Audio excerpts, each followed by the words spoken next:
Adelante, Adriana.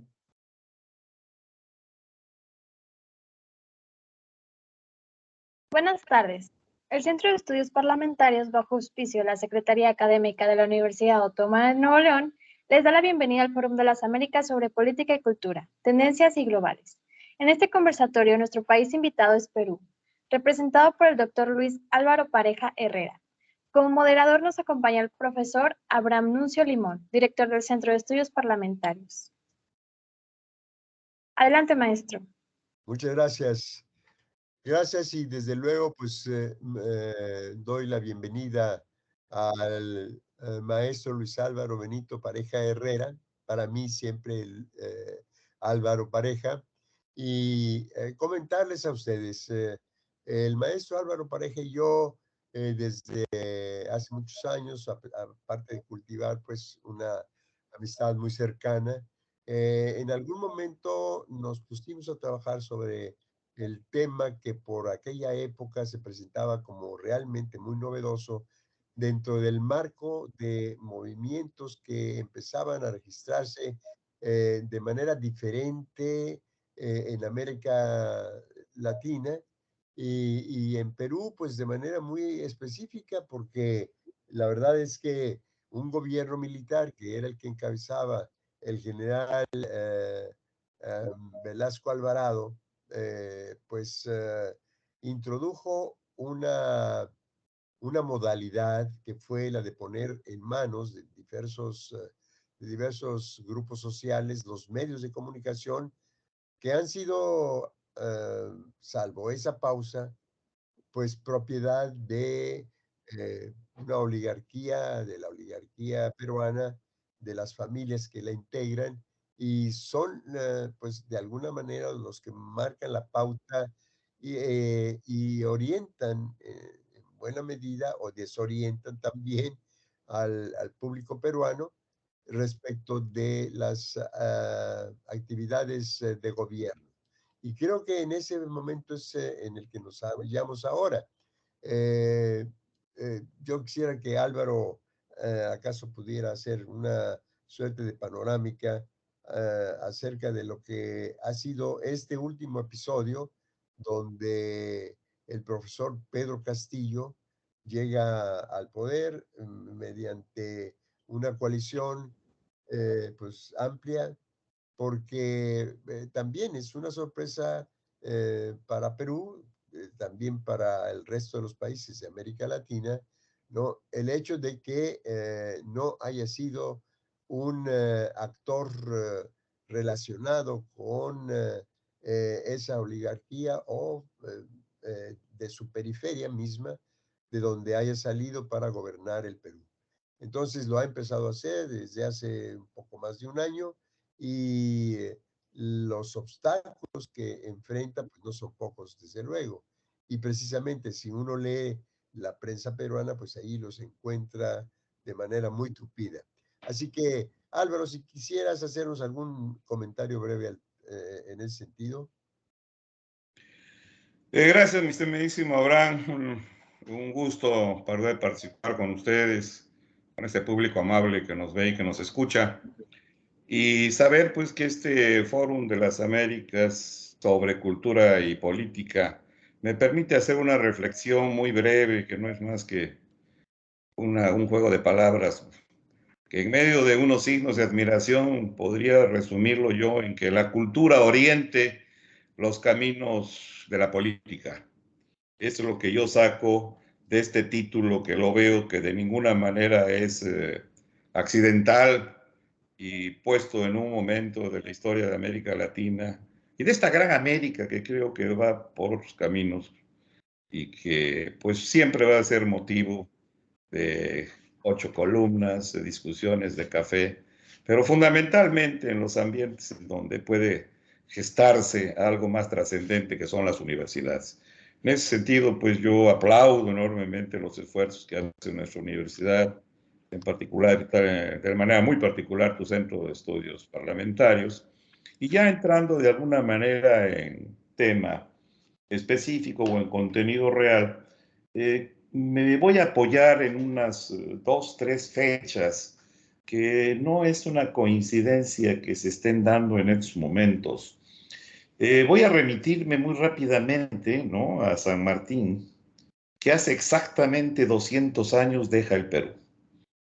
¿Sí? Él está desde el 8 de septiembre de 1820 hasta el 20 de septiembre de 1822. 200 largos años de historia que no son gratuitos y que mucho dicen. Claro, ahí hay un tiempo extraordinario que es el 28 de julio de 1821 con la independencia del país. E inmediatamente, como gran protector del Perú, lo va a suplir Simón Bolívar, también en septiembre del 23, y que se va también en un septiembre, como que los meses de septiembre han sido marcados en calendarios astrales, porque se va del Perú en 1826, también en un septiembre. Pero hay algo también sumamente importante. Estamos prácticamente a la vuelta de los 200 años de algo que yo considero axial en la historia de Latinoamérica, que es el Congreso Anfictiónico de Panamá de 1826, en que desde junio, si no me equivoco, el día 22 al 15 de julio del 26 se reúnen pues la Gran Colombia, que en ese momento que comprendía Colombia, Venezuela y Ecuador, México, por supuesto, Perú, Bolivia y Guatemala. ¿Por qué hago esta relación? Sencillamente porque ya en esa época fueron personas que levantaron, si no bien las actas constitutivas de lo que allí se discutió y que lo llevaron a la prensa, sí llegó noticia. ¿Sí? Esas mismas noticias que ya, como bien decías tú, algún siglo después y algunos años más, llega a manos de un gran militar nacionalista revolucionario, un militar que sale de la tropa, llega a la escuela y finalmente pues, es presidente del Perú, en algo que se ha querido siempre tipificar como un golpe a punta de bayoneta, pero creo que fue a golpe y a punta de amor a la patria, ¿no? Yo lo veo más desde ese ámbito. Y por supuesto que lo que ahí se trabaja por encima de todo es el pueblo bien informado en un momento de la historia que estamos pues alejanos prácticamente 55 años, en los que pues la prensa es la que tenía la batuta, ¿no? Lo que no salía impreso, pues no había ocurrido. Así como algunos años después nosotros venimos a saber de que si esto no sale en la televisión, tampoco es motivo de análisis.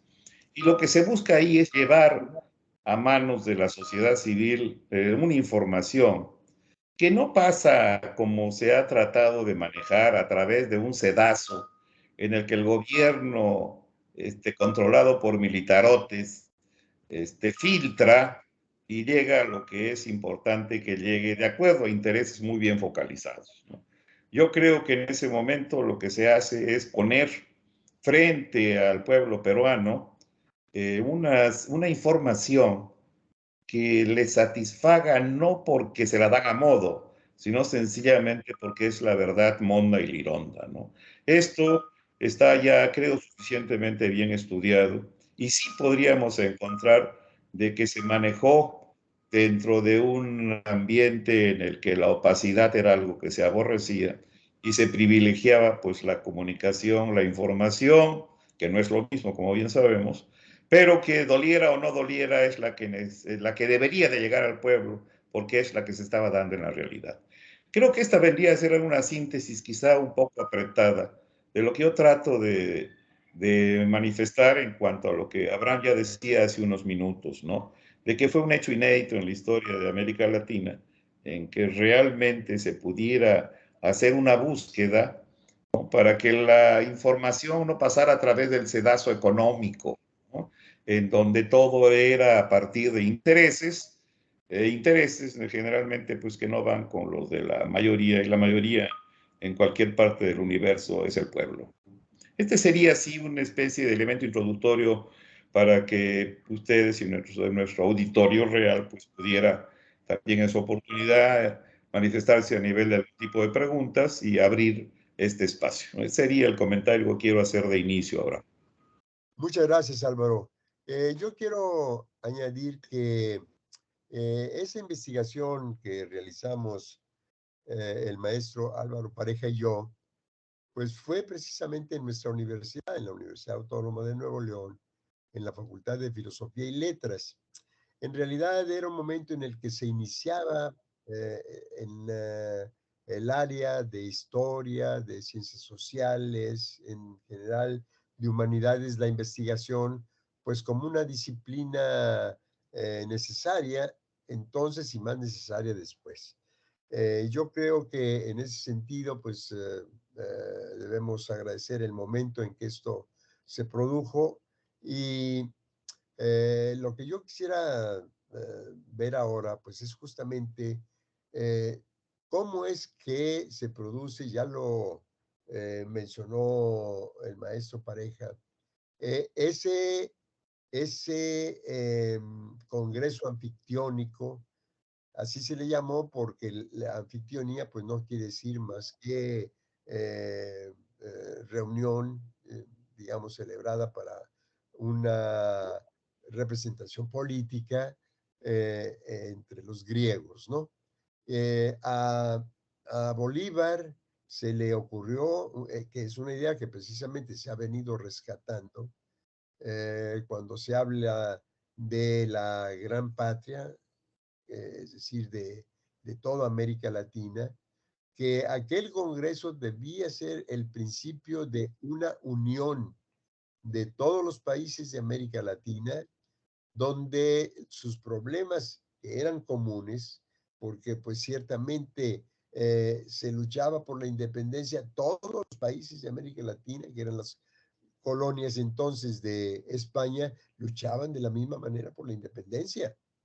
Es decir, prácticamente no hubo país alguno que se quedara sin luchar precisamente por esa causa. Entonces, es motivo de reflexión lo que ahora se vuelve a plantear, la necesidad de integración de América Latina, porque los problemas no son comunes, tanto las luchas hacia el exterior como las luchas internas en contra de aquellos que de repente ven en el exterior la solución de sus problemas. Eso lo sabemos aquí en México y lo han sabido muchos de los países latinoamericanos en su seno. No falta pues quien piense que o un emperador o un gobierno extranjero pues sea el que venga a poner orden y a enseñarnos a gobernar de buena manera. Pues el último intento, aunque no se dio, creo que no se dará, es el de la convocatoria de Estados Unidos para conformar una alianza, ya la hizo con Canadá, para poder atender el llamado del presidente de Haití, a efectos de que llegaran a poner las cosas en orden. Y ya sabemos lo que eso significa. Las invasiones en nuestro territorio o nuestros territorios en América Latina pues han tenido el mismo signo. Quienes invaden no lo hacen en solidaridad franca y desinteresada con nadie, sino con un interés muy determinado que tiene el signo de la moneda corriente por delante, ¿no? Así que nosotros hemos sido, digamos, un territorio que en ese sentido no ha podido eh, conjuntarse para enfrentar tanto a los peligros de fuera como a los peligros de dentro que producen disociación, que producen división, que producen, a fin de cuentas, mayor subordinación y mayor pobreza de la mayoría. Entonces, esto que nosotros en México lo conocemos a lo largo de nuestra historia, desde la época eh, posterior a la independencia, que fue precisamente la guerra eh, provocada por Estados Unidos para hacerse de parte de nuestro territorio y después la invasión de, de Francia con el mismo propósito de hacer suyos los recursos, la fuerza de trabajo, nuestras riquezas para consolidar a los imperios ultramarinos de entonces. Así que, claro, y eso si no contamos con otros intentos que fueron de alguna manera conjurados, desde la guerra de los pasteles que había promovido un panadero, un pastelero, demandando a su gobierno prestaciones por causa de los daños que se le produjeron durante la Revolución de Independencia, y por eso se le llegó a llamar la Guerra de los Pasteles a ese intento, ¿no? Donde Francia presionó todo lo que pudo, aunque no pudo finalmente florecer un intento por hacer que el gobierno mexicano pagara más allá de lo que debía pagar, como ha ocurrido casi siempre. Y el otro intento que sí prosperó y que fue la guerra que nos hace Estados Unidos. Bueno, antes de eso también tuvo lugar la llamada expedición iniciada por el propio gobierno español en contra de la república que pudimos haber establecido a partir del Congreso de 1824 en México. Y esa otra expedición, la expedición que comandó un marinero de nombre, bueno, se los debo, pero sería bueno que en algún momento ustedes vean 1829 de qué trató esa expedición. Pero esto, digamos, si lo menciono, es también para generalizarlo, porque de intentos como esos ha estado sembrada la historia de todos los países en América Latina.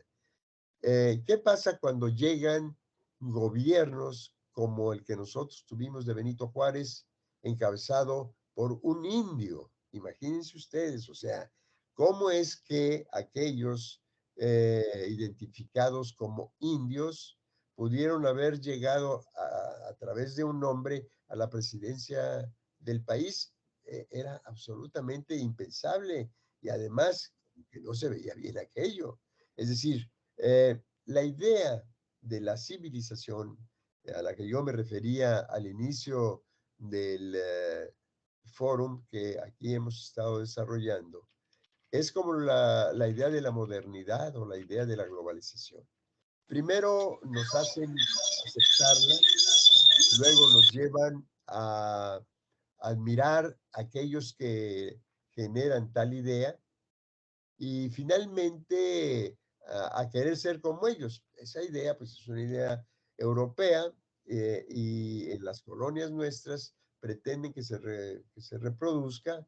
Claro, en las colonias ya convertidas en países independientes, pretenden que se reproduzca y que entonces, pues la población de nuestros países veamos a los europeos como seres superiores, pues aquellos que han inventado la civilización, y entonces todo lo que nosotros tendríamos que hacer es, por lo menos, parecernos a ellos.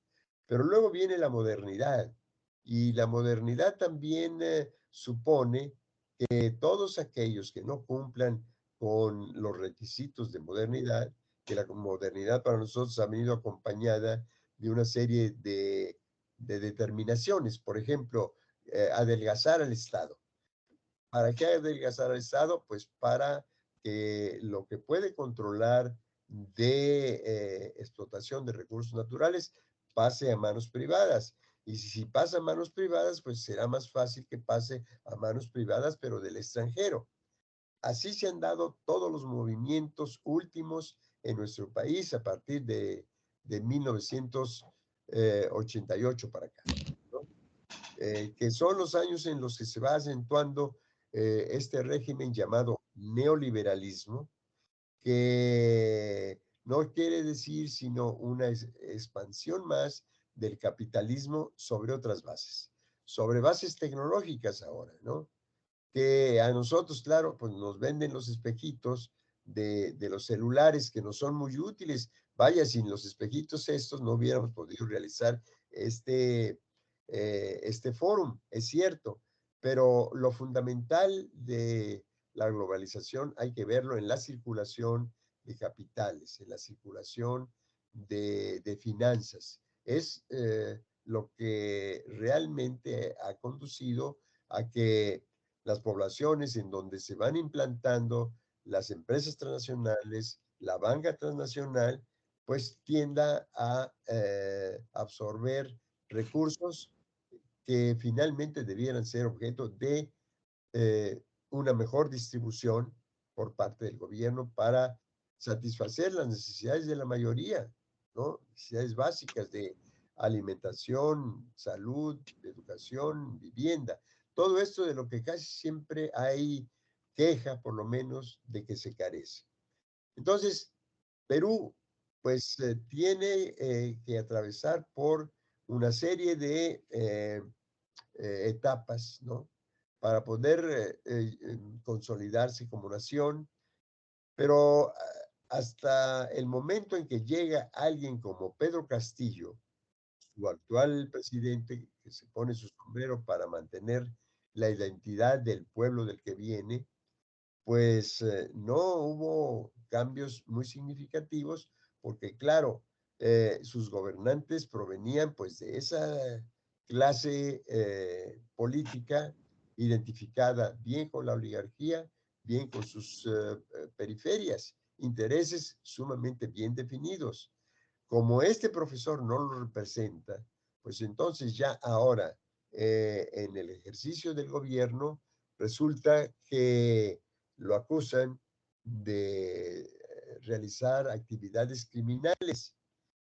Esto, bueno, se reproduce de nueva cuenta y son los jueces los que finalmente van a tomar la decisión de si se queda o no se queda, si es que logra prosperar la denuncia correspondiente, porque muchas veces no se trata sino de presiones de carácter mediático, solamente se presentan como periodicazos, como grandes titulares, para ir convenciendo a la población de que ciertas acciones son justas y necesarias.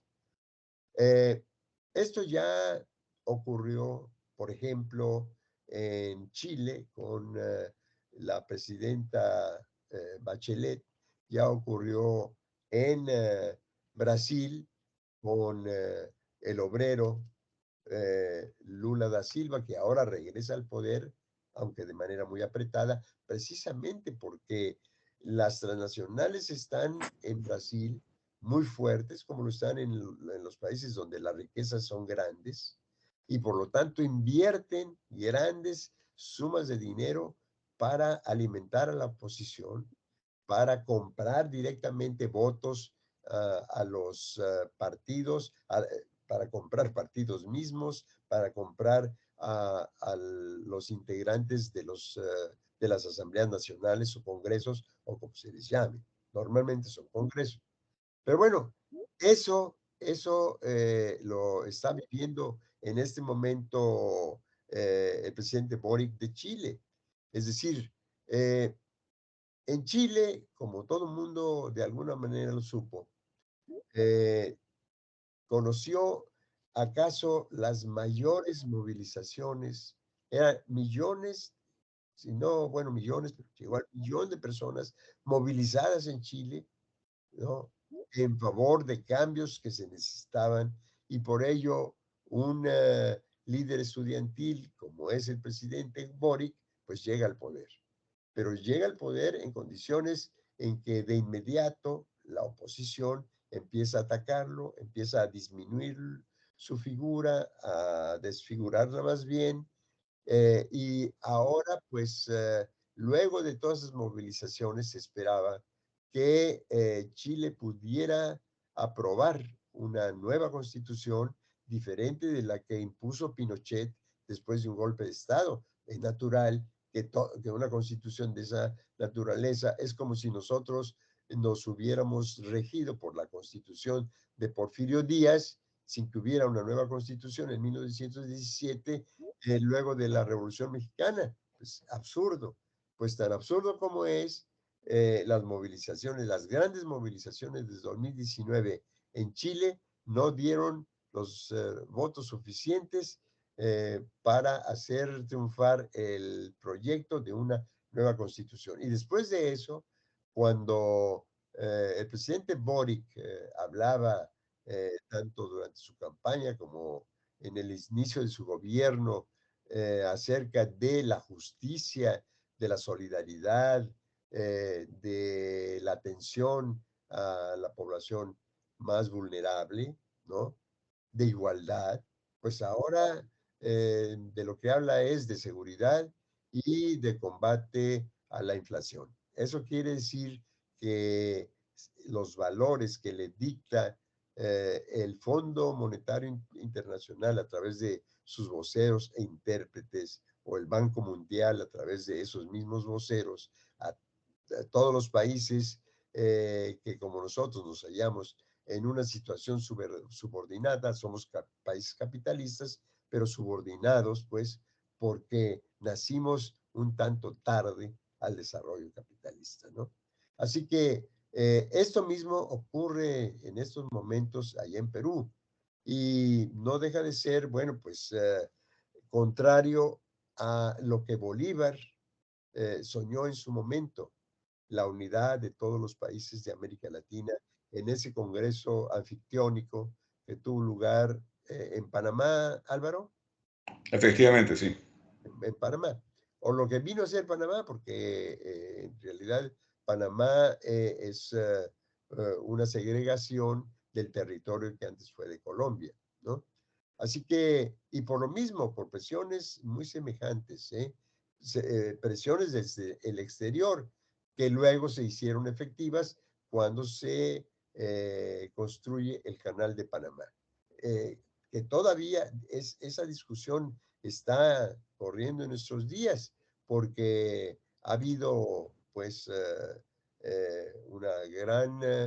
un gran debate acerca de si se confirma o no la condición del Canal de Panamá respecto a Estados Unidos. Pero bueno, esto, digamos, es parte de una historia que debíamos nosotros conocer. Yo invito a todo mundo a que empecemos a estudiar nuestra propia historia, pero no la historia de solo nuestra ciudad o nuestro estado, de nuestro país en conexión con la situación que viven países muy semejantes al nuestro, en virtud de que todos fuimos colonia, en virtud de que todos luchamos por la independencia, en virtud de que en su mayoría por lo menos las élites de cada uno de nuestros países hablamos castellano, aunque si ustedes hubieran escuchado las diferentes intervenciones en otros de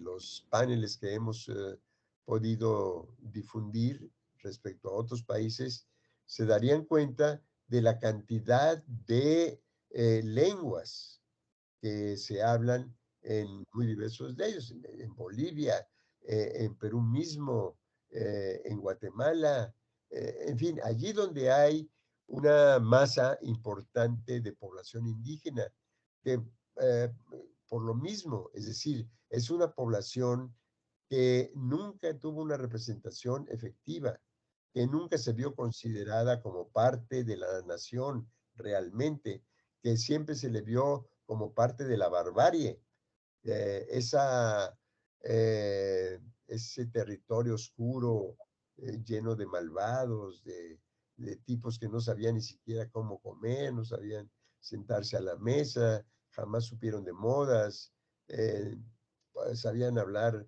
a tropezones, y que eso pues era la barbarie frente a la civilización, todos aquellos que sí saben hacer todo eso que los bárbaros ignoran. Entonces, estas comunidades indígenas, como en Perú, las hay y muy abundante, en una cantidad muy abundante, como en Bolivia, donde ciertamente creo que se ha producido el mayor intento revolucionario desde el punto de vista social en toda América Latina, quizá porque Bolivia vive a partir de una masa indígena mayoritaria que la población que no lo es. Y entonces, pues llega un líder, ¿no? Que no salió de ninguna universidad nacional, que no fue a una universidad extranjera, a Harvard o a la London School of Economics en Londres, en fin, que no tuvo ese perfil político y que sin embargo resultó un gran líder. Un gran líder que primero conforma con un grupo el partido denominado Marcha al Socialismo, y que luego pues conforman un gobierno dentro de lo que fue un proceso electoral como los que conocemos. Por eso, más tarde, como no podía haber la oposición que hubiera otra forma de parar lo que ese gobierno estaba haciendo, pues recurrió al golpe de Estado, que así también ha ocurrido en nuestros países en diversos momentos, ¿no? El golpe de Estado como imposibilidad de poder realmente cumplir con las bases democráticas que siempre se están pregonando, ¿no? Yo recuerdo, por ejemplo, ¿no? En esta última reunión convocada por la OEA en Los Ángeles, a la que precisamente no asistió el presidente Andrés Manuel López Obrador, el criterio para hacer las invitaciones en boca de Biden fue el de que no se podían hacer invitaciones a aquellos países que no cumplieran con la democracia. Bueno, a mí me remitió eso, pues precisamente a la época en que hubo más juntas militares que a partir de un golpe de Estado gobernaban en diversos países de América Latina. Brasil, Argentina, Chile, Paraguay, Bolivia, en fin, había, la verdad, unos 7, 8 países que estaban bajo el dominio de una junta militar dictatorial, como suelen ser todas las juntas militares. Entonces, nadie, obviamente ni de Estados Unidos, ni de los otros países, cuestionaron la presencia de todos esos militares que encabezaban dictaduras sangrientas en una de las reuniones llamadas Cumbres de las Américas de Jefes de Estado. Nadie. O sea, nadie de los que criticaron ahora la presencia de Cuba, la de Nicaragua y la de Venezuela. Entonces, como que hay una doble moral para juzgar en unos casos de una manera y en otros de manera diferente. Este es el caso también de Perú. Perú vivió durante largos años de una extracción, la extracción del guano, ¿no?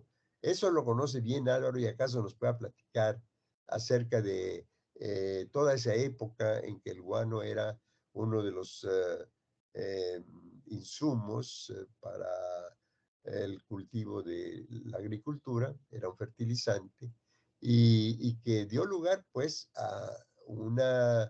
eh, a una oligarquía pegada a esa explotación. Quizá nos puedas comentar de eso que ocurría entonces, porque se formaron entonces precisamente grupos de jefes oligárquicos muy poderosos que fueron el antecedente de muchos de los procesos contemporáneos, ¿no? Por favor, Álvaro. Con mucho gusto, mi querido Abraham. Solamente para podernos brincar aquí, si me permites un apunte de lo que tú hiciste, pues un paneo, como dirían los que trabajan en televisión, extraordinario, ¿no? Tu conocimiento de América Latina, pues es muy vasto y muy rico, por supuesto. Solamente apuntar esto para poder llegar a estos tiempos históricos.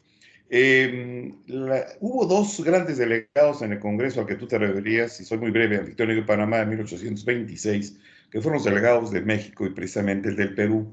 Y como decimos en los ranchos, para que la cuña apriete tiene que ser del mismo palo. porque qué sorpresa que estos dos representantes de los dos más grandes virreinatos de América hispánica, ¿no? Fue el Virreinato del Perú y el Virreinato de México, el Virreinato de México, el Virreinato del Perú. ¿Por qué hago este apunte? Porque lo que lo llamaríamos ahora en la política moderna resolutivos, pero el resolutivo que brillaba con luz propia fue precisamente el que se apunta como la creación o el promover la creación de una confederación de pueblos, y la última palabra a mí me encanta porque es iberoamericanos, que yo creo que debe trascender a latinoamericanos por otro tipo de razones. Quizá en otro momento los pudiéramos trabajar. ¿Por qué iberoamericanos? Ellos tenían una visión política tan amplia que se daban cuenta de que hablar de Iberoamérica era hablar de esa península en la que existe un Portugal, madre nutricia de un Brasil esplendoroso, sobre todo a partir de esa elección ajustada, como bien apuntabas, pero no deja de ser determinante para la vida del pueblo brasileño a quienes queremos tanto. Y que ellos nos quieren enormemente porque se sienten muy a gusto diciendo de que hablan más portuñol que portugués, y un portuñol es una lengua brasileña llena de formas y modismos españoles, ¿no? Eso como un apunte. Como un segundo apunte, efectivamente, como tú bien dices, fue escindido y por la fuerza Panamá del territorio de la Gran Colombia, que luego en su momento pues se escinde en Colombia, Ecuador y Venezuela. Y esto en la historia de Panamá, en la historia oficial, se manifiesta como que en 1821 obtiene su libertad, ¿no? Y entonces, pues, efectivamente, para 1826, por lo menos desde el punto de vista formal, aparece como un país libre e independiente.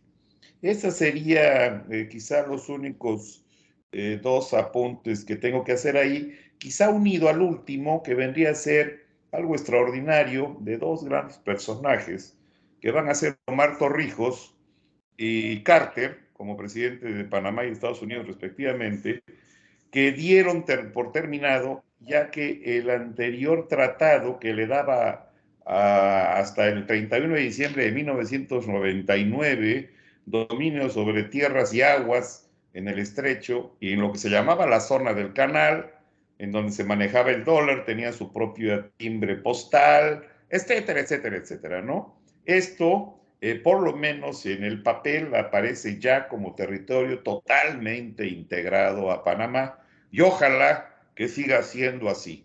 El único real beneficio escrito que adquirieron fue de que no se les negara el paso de navíos de guerra a los Estados Unidos, con algunas salvedades de tipo más que nada técnico, ¿no?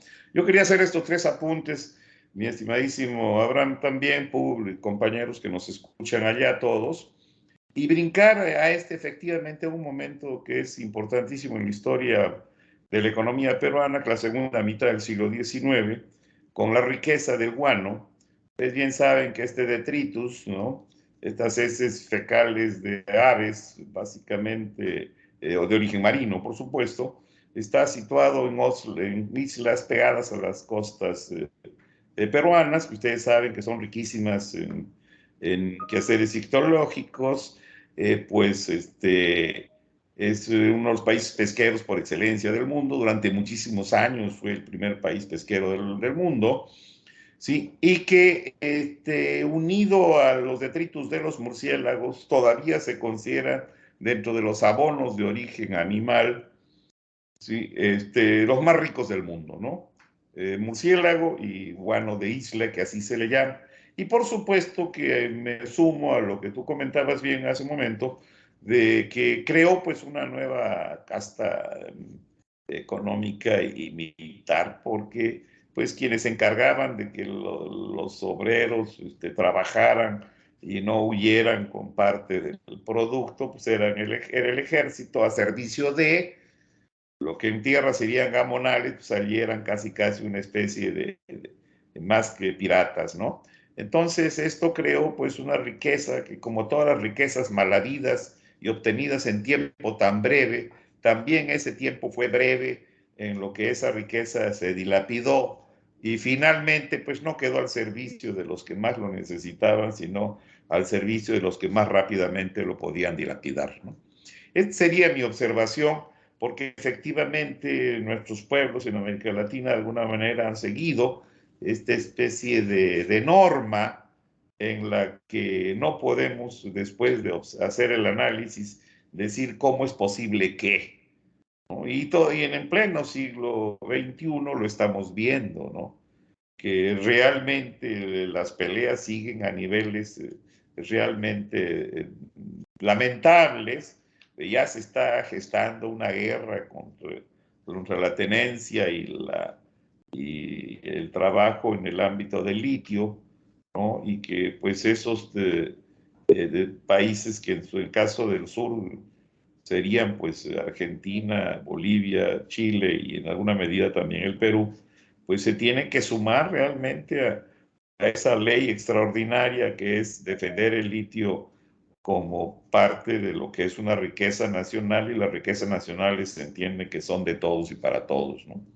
En consecuencia, a lo que yo quisiera de alguna manera ya brincar es precisamente a lo que tú planteabas hace un momento, cómo es que este personaje realmente extraordinario de Pedro Castillo Terrones llega a la presidencia del Perú y sin tener intereses en la numerología de manera específica, pero no deja de llamar la atención de que el 1821 hermane también a mi querido México y Perú, ¿no?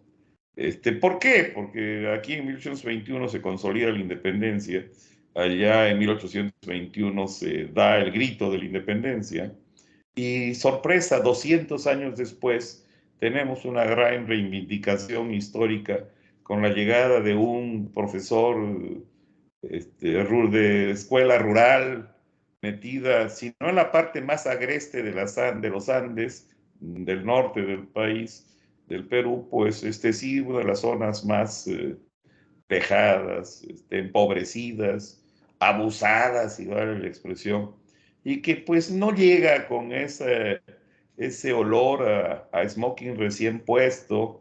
Así es la referencia al sombrero, y efectivamente eso es, ¿no? Es la dignidad de la persona, la dignidad de una zona del país a través de una prenda que te hace sentir atado a la tierra de la cual eres originario, ¿no? Y por supuesto que esto pues de ninguna manera ha sido visto con buenos ojos, porque el Perú no puede estar en manos de esas personas, ¿no?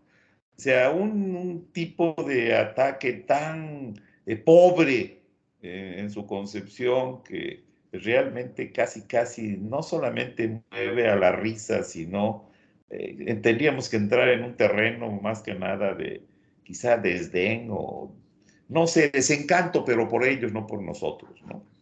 Y yo podría, pues, comentar también de que él ha comenzado a hacer un tipo de búsqueda, teniendo en gran medida la figura de Andrés Manuel López Obrador como alguien que puede ser un referente, como los hemos tenido a lo largo de la historia en América, entre pueblos, que si bien la frase es gastada de pueblos hermanos, algo de esa hermandad es bastante rescatable, creo yo, ¿no?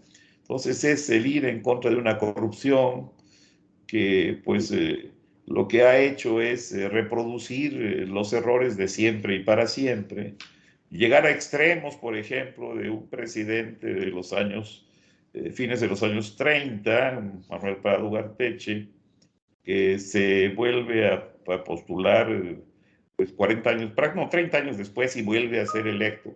Pero lo interesante es que el movimiento pradista, por ejemplo, no existía, pero meses antes de las elecciones se abría una oficina en Lima, se ponía a consideración de la prensa, de la cual hablábamos también, y esa persona salía electa, ¿no? Y sí, efectivamente, una persona que hablaba francés, que vivía más en Francia que en el Perú, y que su oportunidad, pues, era la gente que podía darle lustre al país, ¿no? Y yo lo dejaría aquí, estimado Abraham, para que tú comentes lo que te gustes hacer, y pues, seguir con este conversatorio del cual yo me felicito y agradezco enormemente el poder participar en él. Pues muchas gracias, Álvaro. Desde luego, todas esas cuestiones de carácter histórico sirven mucho para entender el presente, porque muchas veces cuando queremos entender el presente sin referirnos a sus antecedentes, pues no logramos entender bien el porqué de muchas cosas, ¿no? Tú, por ejemplo, citaste al general Omar Torrijos, que fue presidente de Panamá. Bueno, pues lo extraño es que sus políticas eran criticadas por Estados Unidos y de repente pues se sube a un avión y tiene un accidente mortal. Y así ha pasado en otras ocasiones, ¿no? Luego, Panamá tiene a otro presidente, no le gusta, ¿cómo se llamaba? Noriega. Antonio Noriega, no le gusta Estados Unidos y directamente manda a una fuerza especial, lo capturan y se lo llevan a Estados Unidos. Total que América Latina no ha podido vivir, digamos, sin una vigilancia y un policía muy interesado en que la democracia y la libertad ondeen en nuestros países, y cuando dice que no hay ni libertad ni democracia, pues o nos discrimina o nos invade y siempre saca raja de nuestra situación de debilidad, porque es cierto, como dice ahora William Robinson, que habló en el diálogo anterior, pues ahora las transnacionales de hecho han cobrado una gran autonomía para sus explotaciones en cada uno de los países donde se encuentran, porque normalmente son empresas que funcionan en varios de ellos, las multinacionales, como se les llama en inglés, pues prácticamente como si ya no necesitaran de, de un poder o del poder de su país, en el caso de que, como en la guerra de los pasteles, por poner ese ejemplo, pues sea su régimen el que mande a su armada para intimidarnos o para invadirnos, ¿no? Y hacer efectivas ciertas demandas, pues bastante exageradas e inicuas a la postre, ¿no? Entonces, creo que esto es un patrón que se repite en una y en otra ocasión y que por lo mismo pues, nos hace sospechar con que las palabras democracia y libertad pues, no son precisamente más que pretextos para otros fines inconfesables, pero al fin y al cabo conocidos, porque de repente se sabe que lo que pretendían pues no era que floreciera o prosperara la democracia y la libertad, sino hacerse de ciertos bienes o bien de que nosotros tuviésemos que pagarles a sus conciudadanos, como ocurrió con la expropiación de la industria petrolera con Lázaro Cárdenas. Eso realmente a México le costó sangre, porque luego de la expropiación nosotros tuvimos un bloqueo como el que ahora se le hace a Cuba, un bloqueo sobre la plata. Nosotros en México somos grandes productores de plata. Claro, ahora nos asombramos de la plata que se sacó entonces o que se sacaba entonces y en la colonia, con las cantidades montuosas de monte que ahora se han venido sacando en el arco del neoliberalismo, 1982 a la fecha. Son 40 años de neoliberalismo y las proporciones de explotación de la plata y de muchos otros metales, entre los cuales sí hay el litio, al que se refería precisamente el maestro Pareja, y que ahora pues no lo quieren soltar. Y México pues está por considerarlo como un bien expropiable, ¿no?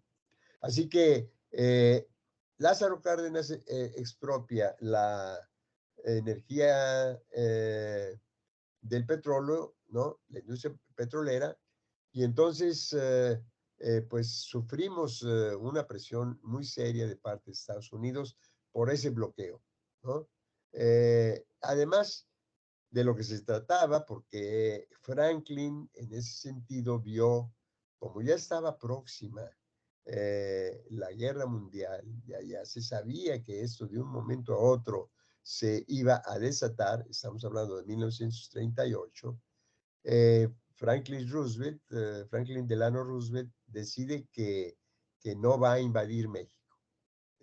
Las petroleras le exigían a Estados Unidos y exigían a sus países correspondientes en Europa, Holanda y Gran Bretaña, pues que hicieran lo posible por que México les devolviera la industria petrolera. Entonces las presiones internacionales eran sumamente serias. ¿Y en qué se tradujo eso? Toda esa presión, ¿en qué se tradujo? Pues en que el propio Lázaro Cárdenas, en lugar de nombrar a su sucesor, porque así se estilaba, ustedes saben que la elección previa en los partidos políticos mexicanos siempre ha sido por dedazo. Ya luego viene todo lo demás, ¿no? La feria de las elecciones y demás. Pero en ese caso, el candidato natural de Cárdenas, pues era un general que había sido uno de los constituyentes en 1917, un hombre probo, inteligente, aguerrido, en fin. Era el general Francisco J. Mújica.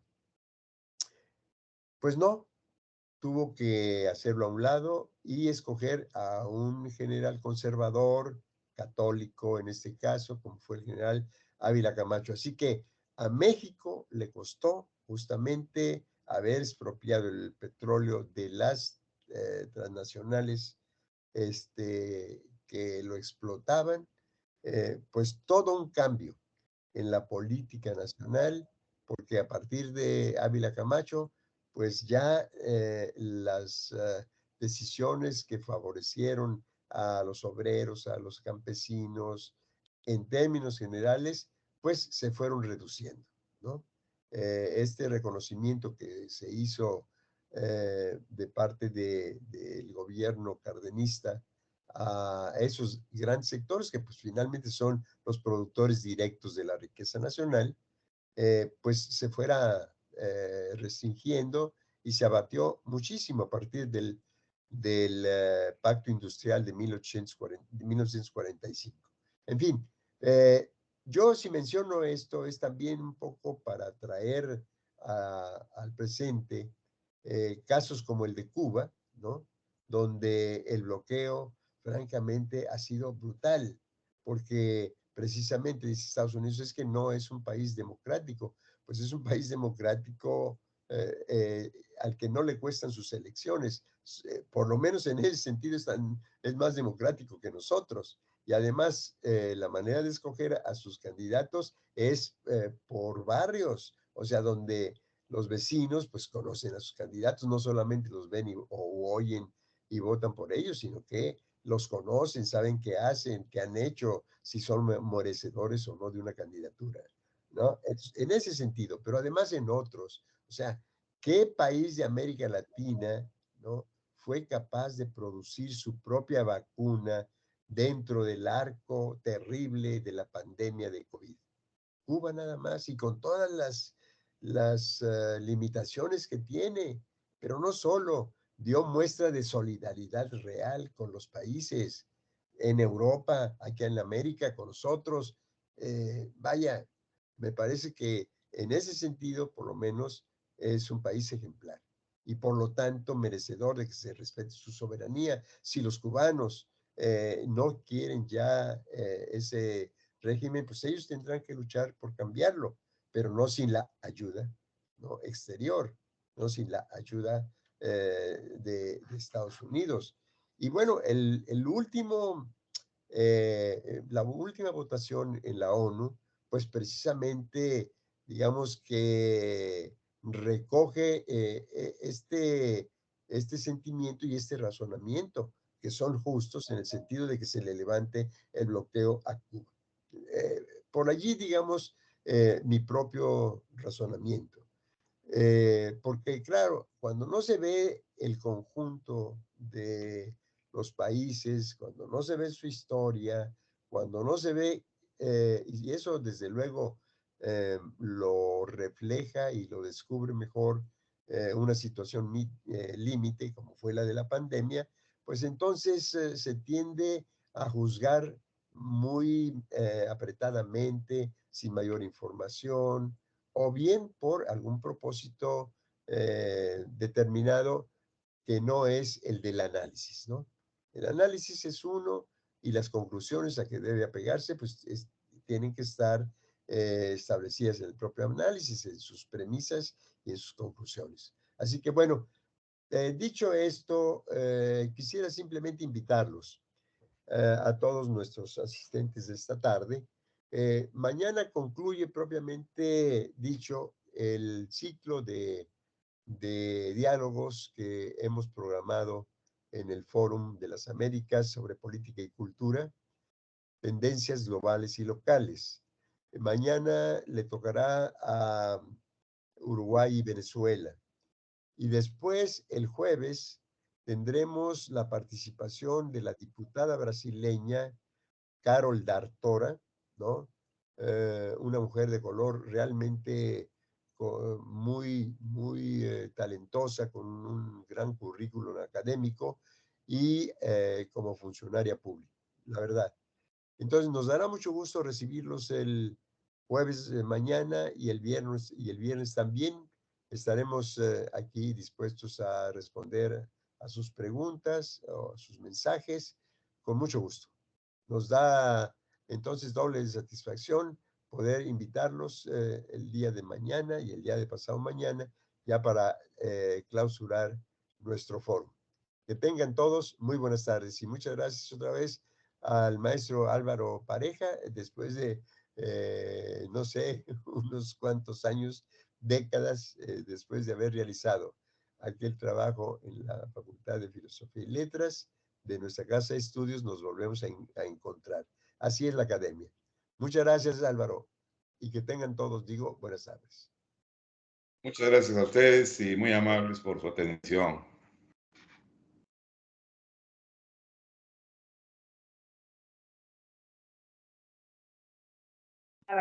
El día de hoy tocamos temas muy interesantes. Los invito a mantener presente la importancia de estos mismos. Una vez más, el Centro de Estudios Parlamentarios de la Universidad Autónoma de Nuevo León les damos las gracias por su presencia. Buenas tardes.